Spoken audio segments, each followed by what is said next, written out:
اعوذ باللہ من الشیطان الرجیم بسم اللہ الرحمن الرحیم السلام علیکم ورحمۃ اللہ وبرکاتہ۔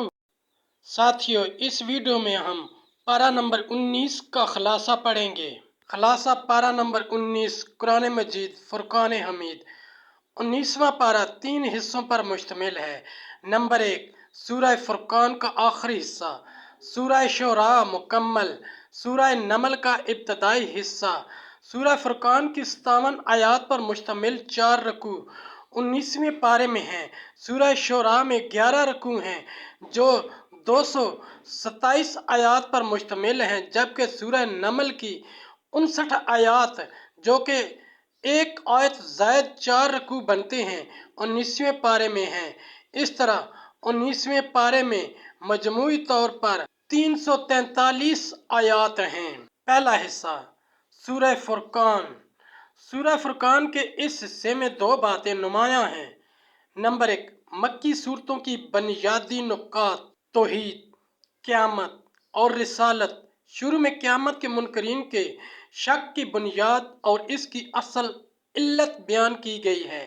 اس کے بعد بتایا گیا ہے کہ جس دن قیامت آئے گی وہ ان کے لیے خوشی کا دن نہیں ہوگا اور ان کے تمام کیے کرائے پر پانی پھر جائے گا۔ اس دن تمام تر حکومت اللہ تعالیٰ کی ہوگی، کسی کو کوئی اختیار حاصل نہیں ہوگا۔ اس کے علاوہ اس حصے میں بھی واضح کیا گیا ہے کہ آسمان، زمین، رات، دن سب خالق اللہ تعالیٰ ہی ہے۔ اس کے علاوہ اللہ تعالیٰ کی قدرت کے کئی نشانیاں بیان کی گئی ہیں۔ رسالت کے حوالے سے بتایا گیا ہے کہ نبی کو بشیر اور نذیر بنا کر بھیجا گیا ہے۔ قیامت کے دن یہ ظالم لوگ اس حسرت کا شکار رہیں گے کہ کاش وہ نبیوں کی معیت کا رستہ اختیار کرتے۔ نمبر 2، عباد الرحمن کا تذکرہ۔ اس حصے کی خصوصیت یہ ہے کہ اللہ تبارک و تعالیٰ نے اپنے مخصوص بندوں کو عباد الرحمن کے نام سے پکارا ہے اور ان کی صفات کو کھول کر بیان کیا ہے۔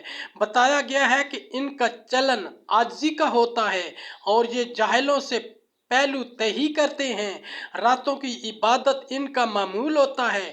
ان کی پکار اور امنگ جہنم کے عذاب سے پناہ ہے۔ خرچ کرنے میں اعتدال اختیار کرتے ہیں، نہ تو فضول خرچی کرتے ہیں اور نہ ہی بخل۔ شرک سے اجتناب کرتے ہیں، قتل ناحق سے بچتے ہیں، زنا اور بدکاری سے دور رہتے ہیں، جھوٹی گواہی سے احتراز کرتے ہیں، بری مجالس سے دور رہتے ہیں۔ اس کے علاوہ کتاب اللہ سے متاثر ہونا اور نیک بیوی بچوں کی دعا اور یہ کہ ہمیں ہدایت پر کاربند اور دوسروں کے لیے ذریعہ ہدایت بننا ان کا وتیرہ ہے۔ دوسرا حصہ، سورہ شعراء مکمل۔ سورہ شعراء میں 3 نکات نمایاں ہیں۔ 7 انبیاء کے قصے، قرآن کا تعارف اور اس کی حقانیت، شعراء کی حقیقت، 7 انبیاء کے قصے۔ اس صورت میں 7 انبیاء، حضرت موسیٰ علیہ السلام، حضرت ابراہیم علیہ السلام، حضرت نوح علیہ السلام، حضرت ہود علیہ السلام، حضرت صالح علیہ السلام، حضرت لوط علیہ السلام، حضرت شعیب علیہ السلام کے واقعات آئے ہیں۔ قرآن کا تعارف اور اس کی حقانیت۔ اس صورت میں اس انداز میں قرآن کا تعارف اور حقانیت بیان ہوئی ہے کہ یہ وہ کلام ہے جو رب العالمین نے روح الامین حضرت جبرائیل کے واسطے سے نبی پاک صلی اللہ علیہ وسلم کے قلب پر اتارا ہے، اور یہ بتایا گیا ہے کہ اس کا نزول واضح عربی زبان میں ہے اور اس کا مقصد لوگوں کو متنبہ کرنا اور ڈرانا ہے۔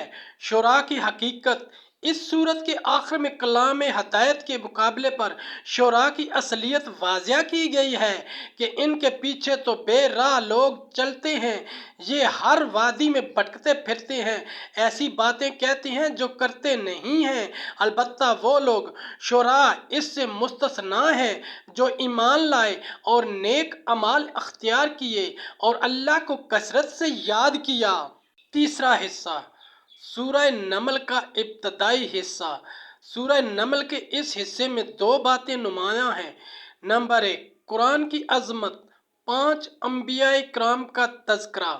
قرآن کی عظمت، قرآن کی عظمت کا بیان ہے کہ یہ حکیم و علیم ہستی کی جانب سے نبی پاک کو سکھلایا گیا مومنین کے لیے ہدایت اور بشارت کا سامان ہے۔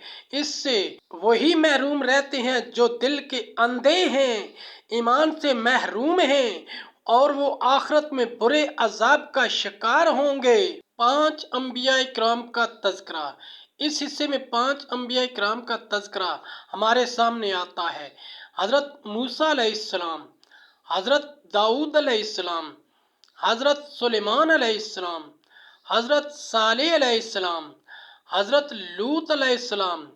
حضرت سلیمان علیہ السلام کے واقعات کے سلسلے میں زیادہ نمایاں نمل، ہدہد اور ملکہ سبا کے واقعات ہیں۔